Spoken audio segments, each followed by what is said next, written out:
Well, greetings.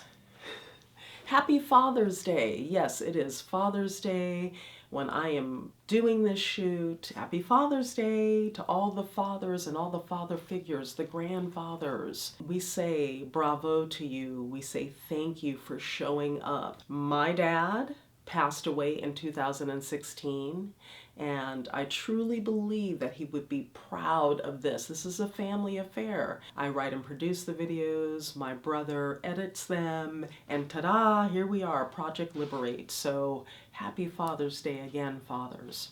All right, so let's get into the video. Spoiler alert, I forgive you, but I don't forget what you've done. Does not actually reflect forgiveness. If you're still seething underneath or not so underneath, when you recall events of the past, you haven't forgiven and you're the one who's suffering. Time to liberate yourself. Greetings, my name is Dawn from Project Liberate, where I'm concerned with all things that have to do with personal and spiritual liberation. Please look at my previous videos and build your life fitness if you too want liberation. Please remember to like, subscribe, comment, and share if you find the content in this video valuable. In this video, I want to get down to the real nitty-gritty about forgiveness and the process of forgiving, which is not something I learned about or actually ever heard anyone speak about while I was growing up. The process of forgiving, that is. Forgiveness is intentional and doesn't just happen with the passage of time or distance and proximity. I used to consider myself to be a very forgiving person until some years back when I began to inquire further into forgiveness. I had suggested the topic for a women's group I was involved in. In the process of preparing to facilitate the discussion, I thought about the things I considered needing my forgiveness. One series of events involving the father of my son occurred more than 30 years ago. Sure, these events have some implications in the present. Situations did damage, caused trauma, but said situations still occurred more than 30 years ago. Just indulging in the story of what happened brought the past right there to the present. It's as though it had just happened. In fact, it was like I was in the middle of it, all over again. I went from 0 to 60 in lividity in an instant. That was the moment I realized what I thought, claimed, touted myself as having forgiven was in fact not. I had to then ask, well, what is forgiveness? And what is the process of or for forgiving? This led me to question, how do I intentionally get there? Well, honestly, I thought forgiveness was almost like a given because I know I'm supposed to do it. When I asked myself, well, what is forgiveness in earnest? I thought, well, it's something that you give someone or yourself who has caused you harm. You can grant them forgiveness, but you never forget what they've done because that would be foolish. If you forget, then you could be harmed by them all over again. Okay, when pressed, that was the working definition I came up with, probably similar to what others believe. Since I clearly had not forgiven my son's father like I thought I had, I wondered then, well, how do I really forgive folks? I hadn't considered a process for forgiving previously. It was just something that you do. Well, that wasn't true. I thought I had, but I had not. I never heard anyone talk about a process for forgiving, but I have come to learn that forgiving is intentional. It's not accidental, and it's not a product of a passage of time or a distance and proximity. Just because something occurred a lifetime ago doesn't mean it is forgiven. Test this out and see for yourself. Think about something you felt was egregious that you experienced that someone did to you. Allow yourself to indulge in the story of the injustice for just a bit. Now, if you feel nothing but spaciousness, indeed, you have forgiven. If not, it's still living rent-free in you. And to boot, it's running amok, causing havoc. Now let's roll it back to what forgiveness actually is, because it is greatly misunderstood, I believe, which leads us to falsely assume we've done it. This false assumption is detrimental to our well-being. Forgiving is letting go, no longer holding a grudge, a cleansing. But how do we go from victim to fresh start? Apparently, forgiveness is the end result of the process of forgiving. Something egregious happens, and we ruminate on it. We perseverate over the thing in a major way. We can't believe it happened. We can't understand why. We're spinning in this misery soup we can't escape. The last thing that we want to think about is forgiveness, nor do we need to, because we aren't capable of doing it yet. Eventually, we tire of ruminating over it, but we can't let it go yet. It has us by the balls, so to speak. We continue to suffer from the event or situation because we wish it didn't happen. But it did. We want the other or the others to suffer, to pay for it, to repent, to be deeply sorry for what they've done. But usually, we can't control the shoulds. What's done is usually just done. The process of forgiving has to run its course before forgiveness is possible. I don't think most of us understand this process. I know I didn't, hence the video. If you know it's a process and that after it runs its course, you can free yourself from what occurred, you'd resist less. Maybe even allow the ugliness of it all to be, since it's already here, knowing that relief is on the other side.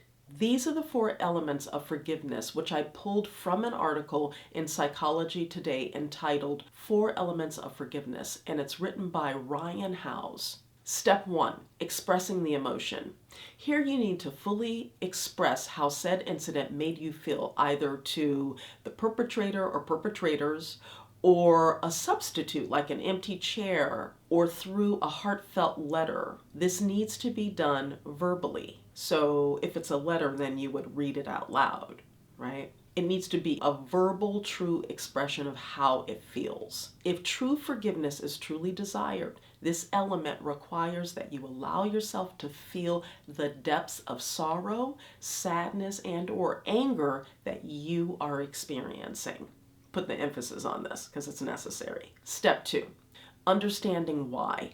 There is always a sense of needing to know why the situation occurred, not that there is any justification for it. Whether we'll actually ever know why it did happen or we won't, this is an element of forgiveness that we need to allow ourselves to go through. Step 3, rebuilding safety. The forgiver needs to feel relatively sure that the offense will never reoccur. To me, this requires that we process what happened, and if we had a part in it, or we did the deed to ourselves, that we learn what we need to learn and do our part in not repeating whatever it is. If we were victimized, then we need to know we are safe. These 3 elements help us to process the event. It's how I feel, how I understand what happened, and how I know it won't happen again, states R. Howes. Step 4, letting it go.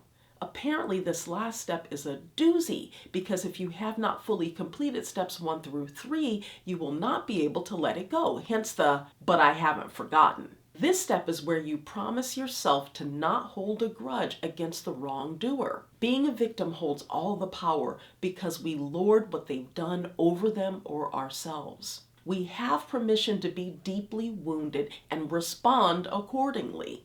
But when we're seeking to free ourselves from the misery festering grudges, we commit to not indulging in the retelling of the story over and over, to relinquish our power as victim and allow the other to regain their power as equal, to no longer revisit the past to punish, and to move on to a place where we've done the work to get to forgiveness. Maybe you're saying to yourself, sheesh, this is a lot of work. Well, follow up with this question for yourself. Is your heart as light as a feather because you are free of grudges? If so, be merrily on your way because you have done the work and you are done. I know that most of us have grudges.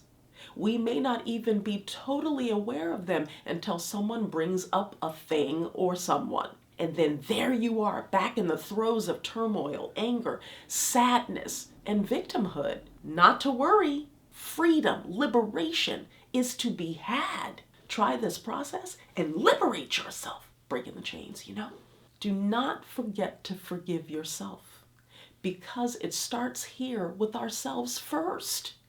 This requires a hard look at your choices. Have you forgiven all your trespasses to the point of letting them go? I cannot stress enough how necessary this work is. Sometimes while we're caught in the nasty loop of not forgiving ourselves and holding on to what we've done over our own heads, we can get lost not trusting ourselves. This is dangerous because if we can't trust ourselves, our intuition, our inner knowing, our common sense, our decision making, etc., from where we make our decisions, then how on earth or heaven will we be able to trust anyone else? And of course, if we don't forgive ourselves, forgiving others is out of the question. To truly free ourselves from the weight of the past is the relief we may not know we truly need. We survived the past, but when we don't forgive, we get to relive it, the traumas again and again, which creates compound trauma that we hold in our bodies and our psyches.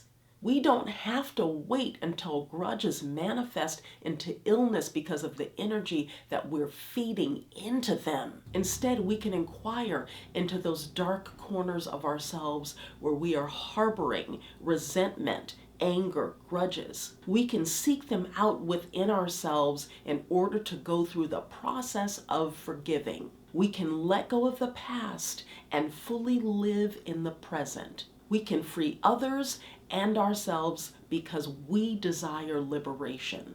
What we desire for ourselves, we must grant to others. After all, forgiveness is for us in the end. We either suffer from not forgiving or flourish from forgiving. We get to choose. Say yes to forgiveness. Say yes to liberation. Remember, you are the light of the world. That's why you're here. That's your only function. I am the light of the world. That's why I'm here. That's my only function. May you be well. May you be happy. This has been a 721 Yellow Banana production. Please remember to like, subscribe, share, and comment if you found the content in this video valuable. Father's Day will be done by the time you see this, but I hope you had a great Father's Day. I hope you celebrated a father. I hope you celebrated a father figure. All right. Anyway, I say that, all that to say, Project Liberate, liberate yourself, liberate, liberate.